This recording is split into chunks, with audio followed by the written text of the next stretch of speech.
नीतीश जी ये बताएं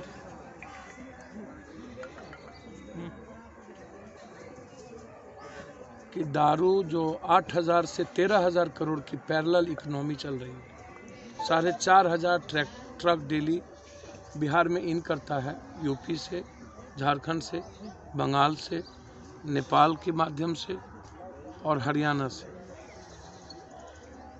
दारू कम से कम 5 साल हो गया बंद हुए और 5 साल के बाद भी जब आप कानून बनाए थे तो आपने कहा था एसपी, कलेक्टर, ये सभी लोग दोषी होंगे, सस्पेंड होंगे, जिम्मेदारी होगी।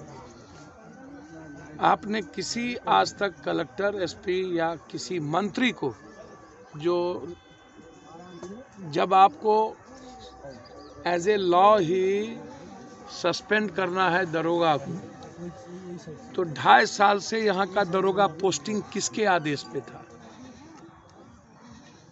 एसपी के आदेश पर। एसपी किसका आदेश मान रहा था? मंत्री का, एमएलए का, एमपी का।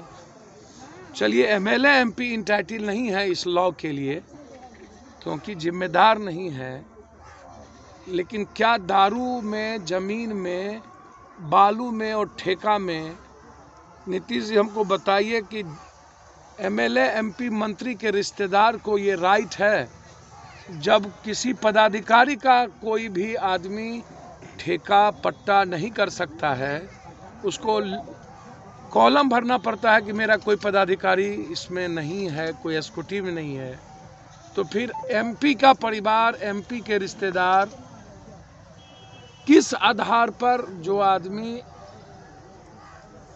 इस व्यवस्था में इन्वॉल्व है?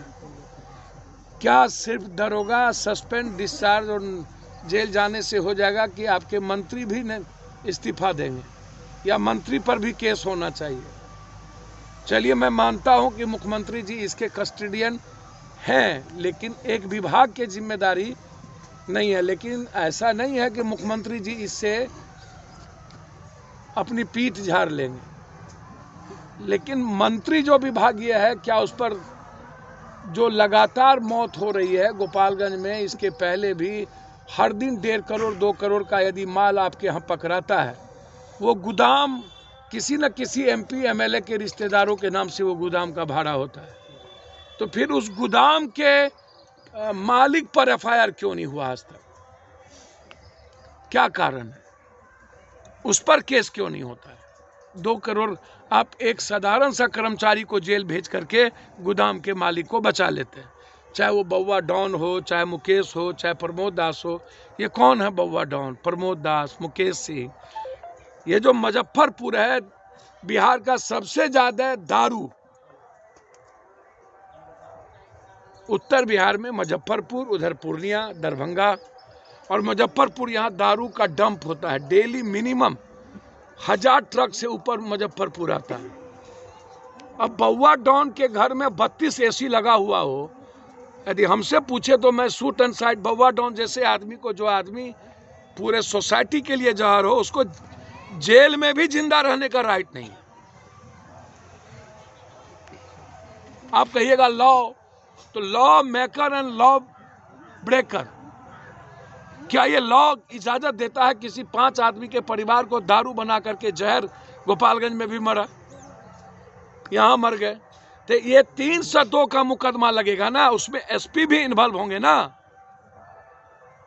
डीएसपी भी इन्वॉल्व होंगे ना, मंत्री भी इन्वॉल्व होंगे ना।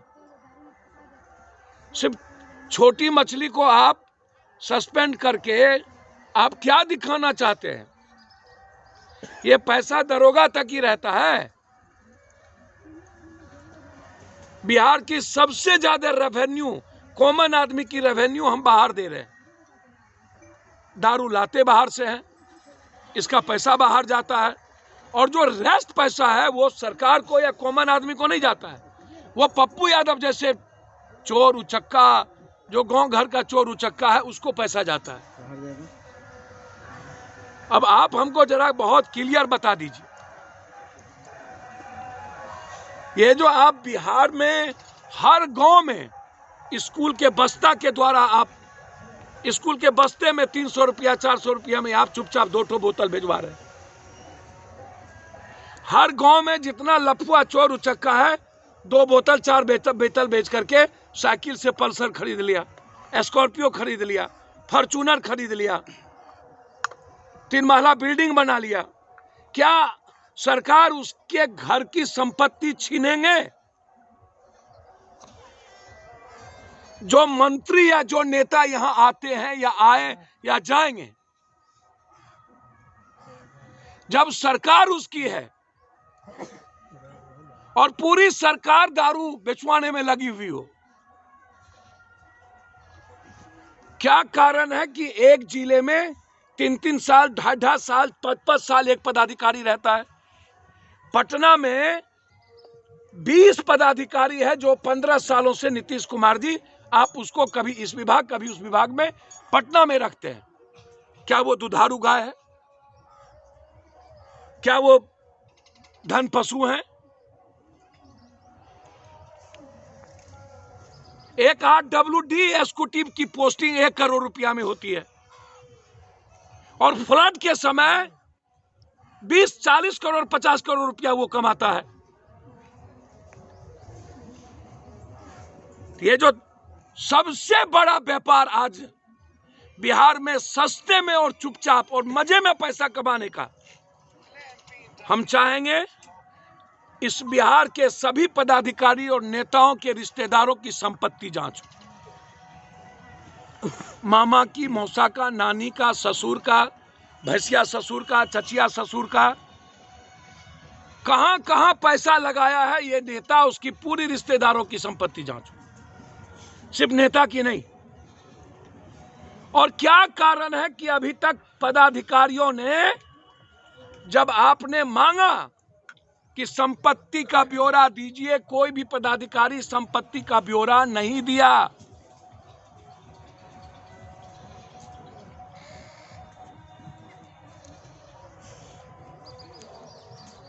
हमेशा यह सरकार छोटे लोगों को जेल भेज देती है, दारू पीने वालों को। कितने माफियाओं को अभी तक इन्होंने सजा दिलवाई है 5 सालों के अंदर?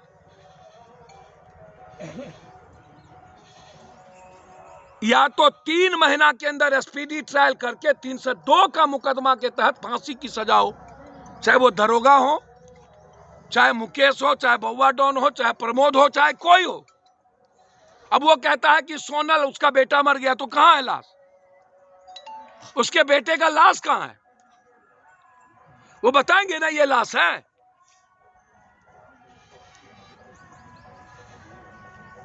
लंबे समय तक मुकेश सिंह कारोबारी कर रहा हो, किसके अंडर में मुकेश सिंह की कारोबारी चल रही है?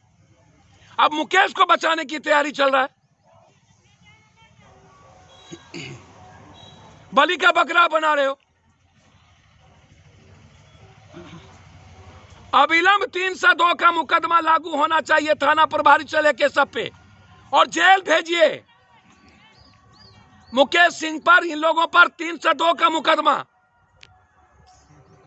और शराब का अलग से कोर्ट न्यायालय का गठन करिए और 6 महीना से ज्यादा स्पीडी ट्रायल करके उसको सजा दीजिए।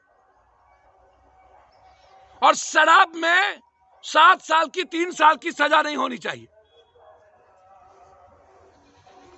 मिनिमम आजीवन कारावास। 10 करोड़ 20 करोड़ रुपया कमा लेता है, उसको लगता है 6 महीने में मैं पैसा देके निकल जाऊंगा। अब पत्रकार जी लोग, आप लोग जानिए, आप लोग का धर्म जाने। इस शराब में सभी लगभग मंत्री, MLA, नेता का पैसा इन्वॉल्व है। जैसे अभी साहबगंज में पूरा का पूरा अरबों का जमीन ही सरकार का माफिया लोगों, नेता लोगों ने कब्जा कर लिया पूरा। मस्त है। इन नेताओं के खिलाफ पहले जंग होनी चाहिए, जिसका पैसा बालू में, जमीन में, दारू में इन्वॉल्व है और ये ठेका में। इस रोड में भी बहुत नेता है जिसका पैसा सप्लाई में लगा हुआ है। लंबा लंबा गप देते हैं ये नेता लोग। बाप के घर से पैसा लाते हैं क्या, जिसके पास साइकिल नहीं था और ये नहीं था? कहां से इतना बड़का बड़का गाड़ी पर चढ़ते हैं? क्यों इन नेताओं की संपत्ति जांच नहीं होती है? 20 साल के अंदर, 35 साल के अंदर हर नेता जो लोग की इंक्वायरी, संपत्ति और पदाधिकारी जो लोग जहां पोस्टेड रहे उसकी संपत्ति की जांच होनी चाहिए और अविलंब 6 महीने के अंदर उसकी पूरी संपत्ति सरकार अधिगृहित करे और जनता के हवाले करे। 302 का मुकदमा हो, एक मुकेश और एक मुकेश कौन डॉन, फलना बउआ डॉन, तौआ डॉन यहाँ नहीं है।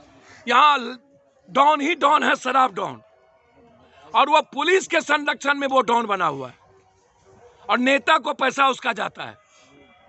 तो बंटवारा है ऊपर से नीचे तक पैसा। और ये मौत, गरीब आदमी एक बहाना है कि दारू पीता है। दारू तो सब पीता है, कुछ लोग दारू पीते हैं, कुछ लोग दारू से ज्यादा खून पीता है। क्या स्थिति है कॉमन मैन की, कभी जानते हैं क्या? या तो नीतीश कुमार जी दारू को आप जो आपने बंद किया है ये जिद पर, इसको कॉमन मत कीजिए, इसको जिला वाइज कर दीजिए, या नहीं तो प्रतिज्ञा लीजिए कि एक बूंद दारू नहीं है बिहार में आएगा, या नहीं तो रिजाइन करिए, मंत्रिमंडल के मंत्री को बर्खास्त करिए और सिर्फ दारोगा के सस्पेंस से नहीं, एसपी से लेकर के इस जिले में जो जो पदाधिकारी है उस पर 302 का मुकदमा हो और उस पर इंक्वायरी हो और उसकी संपत्ति की जांच हो। पार्टी के तरफ से पूरे फैमिली को, दोनों की बच्ची की शादी पार्टी की जिम्मेदारी है। अभी एक फैमिली को 25,000, 10-10 हजार रुपया दिया गया है ताकि वो अपनी जिंदगी जी सके। गरीब आदमी मरने के लिए उतावला तो रहता है, लेकिन उसकी जिंदगी फिर बनाने के लिए कोई उतावला नहीं। इसलिए हम पूरी इंक्वायरी चाहते हैं और 5 साल के अंदर अभी तक दारू क्यों नहीं रुका, मौत क्यों नहीं रुकी, इसके लिए नीतीश कुमार जी को जवाब देना चाहिए। और कुछ पूछना? नहीं सर।